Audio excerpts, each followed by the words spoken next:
Hello बच्चों, मैं नितेश माथुर आप सभी का स्वागत करता हूं अपने यूट्यूब चैनल बूस्ट ब्रेन में। आज हम यहाँ देखने वाले हैं क्लास 8th की ज्योग्राफी के चैप्टर 2 के कुछ मोस्ट इम्पोर्टेंट एमसीक्यूज। तो चलिए बिना देरी किए शुरू करते हैं अपनी वीडियो को। और वीडियो जरा सी भी अगर आपको पसंद आती है तो वीडियो को लाइक करके जाएं, चैनल को सब्सक्राइब करें। शुरू करते हैं अपना फर्स्ट जो क्वेश्चन है। फर्स्ट क्वेश्चन है हमारा, the use of land is determined by factor such as.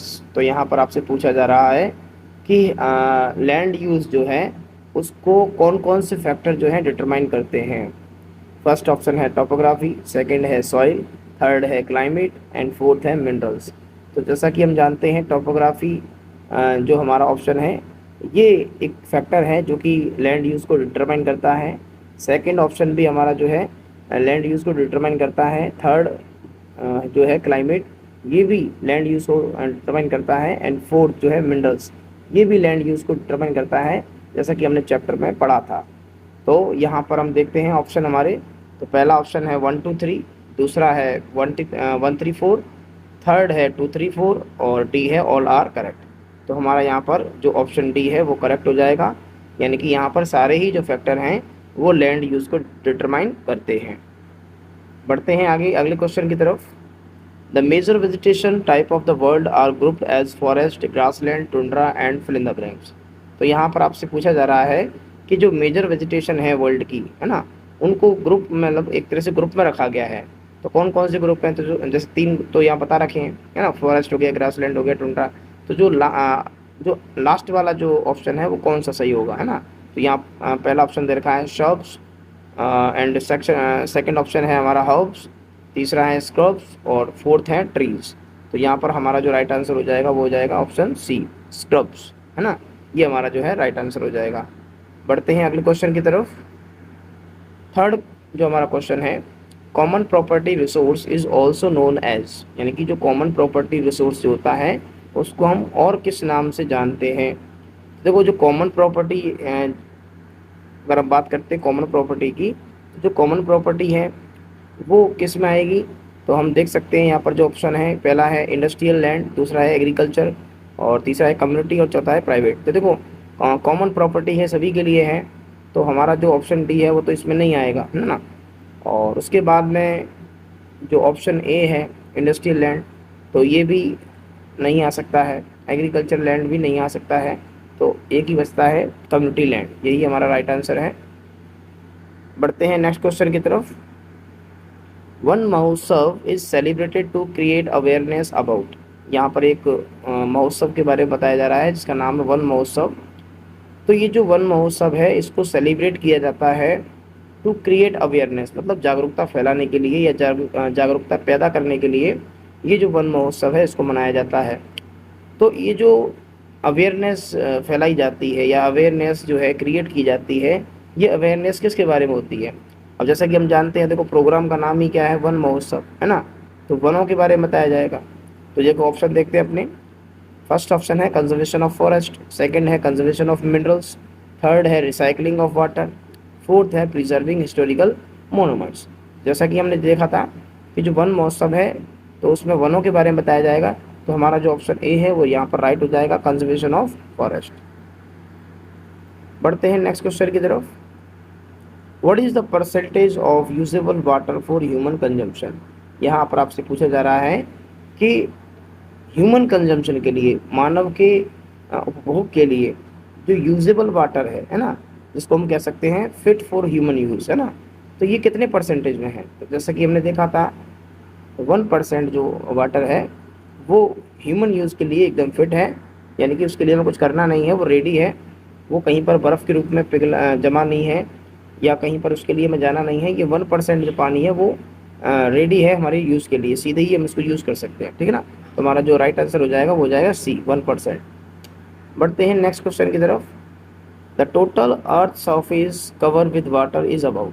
तो यहाँ पर आपसे पूछा जा रहा है कि जो हमारा टोटल अर्थ का जो सरफेस है वो कितने मतलब कितने भूभाग पर जो है वाटर फैला हुआ है, या कितने प्रतिशत भाग पर या कितने भाग पर जो है पानी है। तो ऑप्शन है हमारे 1/4, 2/3 और उसके बाद 3/4 और 1/3। तो जैसे कि हम जानते हैं हमारे अर्थ के 3/4 पार्ट पर क्या है, वाटर है। तो option C is the right answer. Next बढ़ते हैं नेक्स्ट क्वेश्चन की तरफ। नेक्स्ट क्वेश्चन है हमारा, which of the following factor influence the type and distribution of natural vegetation. तो यहाँ पर आपसे पूछा जा रहा है कि इनमें से कौन सा ऐसा फैक्टर है जो कि इन्फ्लुएंस करता है किसको, type and distribution of natural vegetation, यानी कि जो नेचुरल वेजिटेशन है उसका टाइप और उसका जो डिस्ट्रीब्यूशन है उसको कौन से फैक्टर इन्फ्लुएंस करते हैं। फर्स्ट ऑप्शन है लैंड फॉर्म्स, दूसरा है सॉइल, तीसरा है क्लाइमेट और फोर्थ है ऑल ऑफ दीज। जैसा कि हम जानते हैं ये सारे ही फैक्टर जो हैं इन्फ्लुएंस करते हैं नेचुरल वेजिटेशन को, और इसकी वजह से ही हमें देखने को मिलती है क्या, अलग अलग तरह की या अलग अलग टाइप की हमें वेजिटेशन जो है अलग अलग जगह पर देखने को मिलती है, और उनका जो डिस्ट्रीब्यूशन है वो भी हमें काफ़ी अलग देखने को मिलता है बिकॉज ऑफ दीज फैक्टर्स। बढ़ते हैं नेक्स्ट क्वेश्चन की तरफ। नेक्स्ट क्वेश्चन है हमारा, which of the following type of vegetation is common in fertile level lands. यानी कि यहाँ पर आपसे पूछा जा रहा है कि इनमें से कौन से टाइप की जो वेजिटेशन है वो कॉमनली पाई जाती है कहाँ पर, फर्टाइल लेवल लैंड्स में। यानी कि जो फर्टाइल लैंड होती है एक तरह से लेवल होती है, लेवल मतलब समतल जो ज़मीन होती है जो कि फर्टाइल भी होती है, तो वहाँ पर किस तरह की जो वनस्पति है वो हमें देखने को मिलती है। फर्स्ट ऑप्शन है हमारा फॉरेस्ट, सेकंड है ग्रासलैंड, थर्ड है मैनग्रोव्स और फोर्थ है कल्टीवेटेड क्रॉप्स। तो जैसे कि हम जानते हैं जो कि हमारा जो फर्टाइल एरिया होता है जिसको हम प्लेन्स बोलते हैं या लेवल लैंड्स बोलते हैं, यहाँ पर हमें कल्टीवेटेड जो क्रॉप्स है वो हमें देखने को मिलती हैं। तो option D is the right answer. बढ़ते हैं नेक्स्ट अगले क्वेश्चन की तरफ। नेक्स्ट क्वेश्चन है, which among the following natural vegetation is most predominant in India. तो यहाँ पर आपसे पूछा जा रहा है कि इनमें से कौन सी जो नेचुरल वेजिटेशन है वो प्रीडोमिनेंट है इंडिया के अंदर, यानी कि सबसे ज़्यादा पाई जाने वाली जो वनस्पति है इंडिया में वो कौन सी है। फर्स्ट ऑप्शन है ट्रॉपिकल डिसीडियस लैंड, सेकंड है अल्पाइन फॉरेस्ट, थर्ड है थ्रोनी बुशेस एंड डी है मैनग्रोव्स फॉरेस्ट। तो जैसा कि हम जानते हैं इंडिया के ज़्यादातर पार्ट में हमें ट्रॉपिकल डिसीडियस फॉरेस्ट देखने को मिलते हैं। सॉरी, यहाँ पर हमारे को थोड़ा सा गलती हो गया है, यहाँ पर ये लैंड नहीं आएगा, यहाँ पर आएगा फॉरेस्ट, है ना। तो जैसा कि हम जानते हैं कि इंडिया के अधिकांश हिस्से में हमें ट्रॉपिकल डिसीडियस फॉरेस्ट देखने को मिलते हैं। अच्छा, बात करें अल्पाइन फॉरेस्ट की तो ये हमें कहाँ मिलते हैं, माउंटेन रीजन में मिलते हैं, है ना।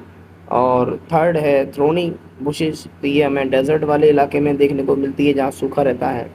और फोर्थ है मैनग्रोव्स फॉरेस्ट जो कि दलदली जो क्षेत्र होते हैं वहाँ पर हमें देखने को मिलता है। तो ज़्यादातर जो हमें वनस्पति देखने को मिलती है या जो नेचुरल वेजिटेशन हमें देखने को मिलती है इंडिया के अंदर वो हमें ट्रॉपिकल डिसीडियस फॉरेस्ट नज़र आती है। Option A is the right answer. Next हम चलते हैं अपने अगले क्वेश्चन की तरफ। नेक्स्ट क्वेश्चन है हमारा, which is not an example of ground water. इनमें से कौन सा ग्राउंड वाटर का एग्जाम्पल नहीं है। Option A water flowing in rivers, option B water through hand pumps, option C water through submersible pumps and option D water through wells. जैसे कि हम जानते हैं जो अंडरग्राउंड वाटर है ज़मीन के नीचे से आता है, तो देखो कुएं में जो पानी होता है वो भी अंडरग्राउंड वाटर होता है, सबमर्सिबल पंप से जो आता है वो भी एक तरह से अंडरग्राउंड वाटर ही आता है, और हैंड पंप से भी सेम ज़मीन के अंदर से ही पानी आता है। तो हमारा जो ऑप्शन है वो कौन सा बच गया, हमारा जो ऑप्शन है वो बच गया ऑप्शन ए, यानी कि वाटर फ्लोइंग इन रिवर्स। तो ये वाला जो ऑप्शन है वो हमारा राइट आंसर होगा, ये ग्राउंड वाटर का एग्जाम्पल नहीं है। चलते हैं अगले क्वेश्चन की तरफ। नेक्स्ट क्वेश्चन है हमारा, which of the following physical features are best suited for living. यहाँ पर आपसे पूछा जा रहा है कि इनमें से कौन सा फिजिकल फीचर जो है वो बेस्ट सूटेड है, यानी कि सबसे ज़्यादा अनुकूलित है हमारे रहने के लिए, है ना। यदि हमें मान लो रहना है कहीं पर तो इनमें से कौन सी जो फिजिकल फीचर है वो हमारे लिए एकदम बेस्ट रहेगी। तो फर्स्ट ऑप्शन है plains and river valleys, second option है डेजर्ट, थर्ड है lakes and rivers and fourth है माउंटेन, है ना। तो जैसे कि हम जानते हैं डेजर्ट हो गया या माउंटेन हो गए, है ना, तो यहाँ पर या लेक्स एंड रिवर्स हो गई, तो इनमें यहाँ पर रहना थोड़ा सा मुश्किल हो सकता है। तो ऑप्शन ए जो है वो हमारा राइट आंसर होगा, है ना। प्लेन्स एंड रिवर वैलीज, यहाँ पर रहने के लिए सभी सुविधाएं हमें देखने को मिल जाती हैं, सारी फैसिलिटी हमें देखने को मिलती हैं, इसलिए यही सबसे बेस्ट फिजिकल फीचर है रहने के लिए। चलते हैं नेक्स्ट क्वेश्चन की तरफ। नेक्स्ट क्वेश्चन है हमारा, which of the following is most important natural resource. तो यहाँ पर आपसे कहा जा रहा है कि इनमें से कौन सा नेचुरल रिसोर्स मोस्ट इम्पोर्टेंट है, यानी कि सबसे महत्वपूर्ण नेचुरल रिसोर्स क्या है। पहला है लैंड, सेकंड है वाटर, थर्ड है एयर एंड फोर्थ है ऑल ऑफ दीज। तो ये तो बहुत इजी क्वेश्चन है। जैसे कि हम जानते हैं सारे ही जो रिसोर्सेज हैं वो हमारे लिए कैसे होते हैं, इंपॉर्टेंट होते हैं। Option D is the right answer, all of these. चलते हैं नेक्स्ट क्वेश्चन की तरफ। नेक्स्ट क्वेश्चन है हमारा, the uneven distribution of population in the world is due to varied characteristics of. तो यहाँ पर आपसे पूछा जा रहा है कि जो अनइवन डिस्ट्रीब्यूशन पाया जाता है पॉपुलेशन का वर्ल्ड के अंदर, वो किसकी वजह से होता है ना। तो फर्स्ट ऑप्शन है हमारा land and climate, B option है हमारा क्लाइमेट, और थर्ड ऑप्शन है वेजिटेशन एंड फोर्थ है सेटलमेंट्स। तो बात की जा रही है किसकी, पॉपुलेशन के डिस्ट्रीब्यूशन की, है ना। तो जो अनइवन डिस्ट्रीब्यूशन हमें पॉपुलेशन का देखने को मिलता है वर्ल्ड के अंदर, वो किसकी वजह से होता है भाई। तो पहला ऑप्शन जैसे कि हमने देखा लैंड एंड क्लाइमेट, सेकंड है क्लाइमेट, वेजिटेशन, सेटलमेंट्स, है ना। तो यहाँ पर हमारा जो राइट आंसर होगा वो क्या हो जाएगा, option A, land and climate, है ना। ये हमारा जो है एकदम बेस्ट आंसर होगा, और इसी की वजह से जो है वर्ल्ड के अंदर अनइवन डिस्ट्रीब्यूशन देखने को हमें मिलता है। बढ़ते हैं हम नेक्स्ट अगले क्वेश्चन की तरफ। Is the use of the land for different purpose like agriculture, forestry, mining, construction of building, houses, industry and road. तो यहाँ पर ये तरह तरह के हमें पर्पस जो है दिखाए गए हैं। तो एग्रीकल्चर है, फॉरेस्ट्री है, माइनिंग है, कंस्ट्रक्शन ऑफ बिल्डिंग है, हाउसेज है ना, इंडस्ट्री और रोड हैं। तो इन सब के लिए यहाँ पर सबसे बढ़िया ऑप्शन क्या होगा, है ना। तो फर्स्ट ऑप्शन देखते हैं लैंड डिग्रेडेशन, सेकंड है लैंड यूज़, थर्ड है लैंड फिलिंग एंड फोर्थ है लैंड डिगिंग। तो हमारा जो राइट आंसर होगा वो क्या हो जाएगा, ऑप्शन बी, लैंड यूज़। तो हम कह सकते हैं कि जो लैंड यूज़ है वो क्या है, एक तरह से कह सकते हैं कि use of land for different purpose, है ना। तो जो लैंड यूज़ है उसको हम अलग अलग पर्पज़ के लिए उसको यूज़ करते हैं। जैसे एग्रीकल्चर के लिए यूज़ करते हैं, फॉरेस्ट्री के लिए यूज़ करते हैं, माइनिंग के लिए यूज़ करते हैं, कंस्ट्रक्शन के लिए यूज़ करते हैं, ठीक है ना। तो option B is the right answer. Next हमारा क्वेश्चन है 15, which of the following determine the use of land. तो यहाँ पर आपसे पूछा जा रहा है इनमें से कौन सा ऑप्शन जो है वो डिटरमाइन करता है किसको, यूज़ ऑफ लैंड को। Option A soil and topography, option B climate and vegetation, option C availability of water and option D all of these. Right answer क्या हो जाएगा, all of these. Option D is the right answer. चलते हैं next अगले question की तरफ। Which of the following is used for soil conservation. यहाँ पर आपसे पूछा जा रहा है कि सॉइल को कंजर्व करने के लिए इनमें से कौन सा जो मेथड है वो यूज़ किया जाता है। फर्स्ट ऑप्शन है मल्चिंग, सेकंड है सेटल बेड्स, थर्ड ऑप्शन है काउंटर प्लगिंग एंड फोर्थ है ऑल ऑफ दीज। तो जैसा कि हमने पढ़ा था, सॉइल को कंजर्व करने के लिए ये सारे ही मेथड जो हैं एक तरह से यूज़ में लाए जाते हैं। तो ऑप्शन डी हमारा जो है करेक्ट आंसर हो जाएगा। बढ़ते हैं नेक्स्ट अगले क्वेश्चन की तरफ। Which of the following is a famous bird sanctuary. इनमें से कौन सी एक फेमस बर्ड सेंचुरी है। पहला है काजीरंगा नेशनल पार्क, सेकंड है tiger park at Dudhwa, third है गिर फॉरेस्ट एंड फोर्थ है भारत सेंचुरी। तो यहाँ पर हमारा जो राइट आंसर होगा वो है भारत सेंचुरी, है ना। भारत सेंचुरी जो है एक फेमस बर्ड सेंचुरी है। बढ़ते हैं अगले क्वेश्चन की तरफ। अगला जो क्वेश्चन है, why is it necessary to increase the area under forest. यहाँ पर आपसे कहा जा रहा है या आपसे पूछा जा रहा है कि why it is necessary to increase the area under forest, यानी कि जो फॉरेस्ट वाला जो एरिया है उसको इंक्रीज करना क्यों नेसेसरी है ना। तो ऑप्शन ए देखते हैं, to maintain ecological balance. Second है forest absorb carbon dioxide from the atmosphere. Third है forest help in raising the level of precipitation. And option D है ऑल ऑफ दीज। तो देखिए, अगर हमारा जो फॉरेस्ट एरिया है अगर वो बढ़ेगा, तो देखो इसमें तो कोई दो राय नहीं है कि जो हमारा जो फॉरेस्ट एरिया है वो हमारे इकोलॉजिकल बैलेंस को बनाए रखता है या उसको मेंटेन रखता है। पहला ऑप्शन एकदम सही है। दूसरा ऑप्शन है forest absorb carbon dioxide from the atmosphere. तो ये भी कोई गलत बात नहीं है। फॉरेस्ट जो है हमारे एटमॉस्फेयर से कार्बन डाइऑक्साइड को क्या कर लेते हैं, एब्जॉर्ब कर लेते हैं, जिसकी वजह से क्या होता है, तापमान ज़्यादा बढ़ता नहीं है, टेम्परेचर ज़्यादा नहीं बढ़ता है ना। जितनी ज़्यादा कार्बन डाइऑक्साइड जो है एनवायरनमेंट में रहेगी उतना ज़्यादा टेम्परेचर बढ़ेगा। तो ये जो पेड़ पौधे होते हैं ये कार्बन डाइऑक्साइड को एब्जॉर्ब कर लेते हैं, ये भी बिल्कुल सही बात है। थर्ड ऑप्शन है forest help in raising the level of precipitation, है ना। देखो प्रेसिपिटेशन का जो लेवल है वो भी बढ़ता है फॉरेस्ट से, यानी कि तीनों ही ऑप्शन जो है हमारे सही हैं। तो जो राइट आंसर होगा वो होगा option D, all of these. ठीक है, चलते हैं नेक्स्ट क्वेश्चन की तरफ। अगला जो क्वेश्चन है हमारा, large scale destruction of forest cover and arable land has occurred due to the following. तो यहाँ पर आपसे पूछा जा रहा है कि ये जो लार्ज स्केल पर जो डिस्ट्रक्शन हो रहा है फॉरेस्ट एरिया का और अरेबल लैंड का, ये किसकी वजह से होता है। पहला ऑप्शन है ग्रोइंग पॉपुलेशन, सेकंड है ever growing demand of the population, third option है बोथ ए एंड बी, और फोर्थ है नन ऑफ दीज। तो जैसे कि हम जानते हैं कि इतने बड़े लेवल पर या लार्ज स्केल पर जो डिस्ट्रक्शन हो रहा है फॉरेस्ट कवर एरिया का या जो अरेबल लैंड है उनका, तो उनके लिए पहला जो ऑप्शन है वो एकदम करेक्ट है, ग्रोइंग पॉपुलेशन। भाई पॉपुलेशन के बढ़ने से ये सब चीज़ें हो रही हैं, क्या ये सारी जो प्रॉब्लम है वो क्रिएट हो रही हैं। सेकंड ऑप्शन भी हमारा एकदम सही है कि हमारी जो डिमांड है वो भी साथ साथ क्या हो रही है, बढ़ रही है, और उन डिमांड्स को पूरा करने के लिए जो फॉरेस्ट एरिया है उसको हम धीरे धीरे क्या करते जा रहे हैं, काटते चले जा रहे हैं। तो ऑप्शन सी जो है वो हमारा राइट आंसर हो जाएगा। बढ़ते हैं अपने अगले क्वेश्चन की तरफ। Private land properties are own by. तो यहाँ पर आपसे पूछा जा रहा है कि जो प्राइवेट प्रॉपर्टी होती हैं या प्राइवेट जो लैंड होता है उसका मालिक कौन होता है, या उसके ऊपर हक किसका होता है, उसके ऊपर अधिकार किसका होता है।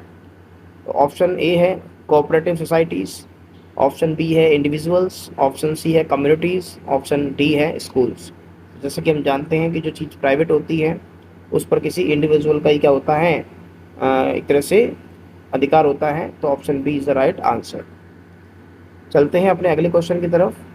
विच of the following step is a major threat to the environment. यहाँ आपसे पूछा जा रहा है कि इनमें से कौन सा जो स्टेप है वो एक मेजर थ्रेट है, एक मुख्य चुनौती है हमारे एनवायरनमेंट के लिए। तो पहला ऑप्शन देखते हैं हम क्या है, प्लांटिंग ट्रीज। तो देखो पेड़ लगाना कोई चुनौती नहीं हो सकती हमारे एनवायरनमेंट के लिए, है ना। तो फर्स्ट ऑप्शन तो हमारा आंसर नहीं है। सेकंड जो है डेसर्टिफिकेशन, यानी कि वनोन्मूलन, यानी कि जंगलों की जो कटाई हो रही है, फॉरेस्ट एरिया का जो विनाश हो रहा है, ये ज़रूर हमारे एक एनवायरनमेंट के लिए एक थ्रेट का काम करता है। ऑप्शन सी है प्रमोटिंग टूरिज्म। देखो टूरिज्म को प्रमोट करने से भी हम कह सकते हैं कि ये भी एक थ्रेट नहीं है, मेजर थ्रेट नहीं है। और ऑप्शन डी है प्रमोटिंग रिन्यूएबल रिसोर्सेज, है ना। तो रिन्यूएबल रिसोर्सेज को प्रमोट करने से भी हमें नहीं लगता कि हमारे एनवायरनमेंट के लिए थ्रेट जो है क्रिएट होगा। तो option B is the right answer, है ना। Option B is the right answer. चलते हैं अपने अगले क्वेश्चन की तरफ। अगला क्वेश्चन है rain water harvesting is compulsory in the state of. यहाँ पर आपसे पूछा जा रहा है कि रेन वाटर जो हार्वेस्टिंग है ये किस स्टेट में कंपलसरी है ना। तो जैसा कि हम जानते हैं पानी की सबसे ज़्यादा कमी जो है कहाँ पर है, राजस्थान में है ना। तो रेन वाटर हार्वेस्टिंग सबसे ज़्यादा कहाँ होनी चाहिए, हाँ राजस्थान के अंदर होनी चाहिए, है ना। चलते हैं अगले क्वेश्चन की तरफ। अगला क्वेश्चन है river Yamuna is getting polluted due to. यहाँ पर आपसे पूछा जा रहा है कि जो यमुना नदी है वो पॉल्यूट हो रही है किसकी वजह से। तो ये तो हमने देख रखा है पहले भी, है ना, कि जो नदियाँ हैं या भी जितने भी हमारे जो वाटर बॉडीज़ हैं वो इंडस्ट्रियल एफ्लुएंट्स की वजह से क्या होती हैं, एक तरह से पॉल्यूट हो जाती हैं। और कोई ऑप्शन ऐसा हमें दिख नहीं रहा है इसमें जिसकी वजह से हमारी जो रिवर है वो पॉल्यूट होंगी। तो option is the right answer, ठीक है ना। चलते हैं अगले क्वेश्चन की तरफ। ऑप्शन है अगला क्वेश्चन है हमारा fill in the blanks are normally sparsely populated, है ना। तो इनमें से कौन सा जो एरिया है वो स्पार्सली पॉपुलेटेड है, यानी कि वहाँ पर जनसंख्या कम पाई जाती है। जैसे कि पहला है थिक फॉरेस्ट, उसके बाद है गैंगेटिक प्लेन्स, थर्ड है लो लाइंग प्लेसेस, और अगला है कल्टिवेटेड एरियाज। तो आप देख सकते हैं कि किस एरिया में जो है पॉपुलेशन जो है वो कम पाई जाती है ना। तो हम देख सकते हैं, देखो गैंगेटिक प्लेन्स जो है वहाँ पर काफ़ी डेंसली पॉपुलेटेड एरिया है ये, तो है ना। उसके बाद में कल्टिवेबल जो एरिया है वो भी अच्छा खासा वहाँ पर हमें पॉपुलेशन देखने को मिलती है। लो लाइंग एरियाज़ में भी हमें अच्छी खासी जो है पॉपुलेशन देखने को मिलती है। तो जो थिक फॉरेस्ट होते हैं यहाँ पर हमें जनसंख्या जो है थोड़ी सी कम दिखाई देती है।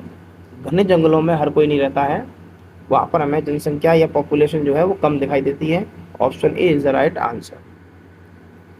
लास्ट क्वेश्चन हमारा देखते हैं हम।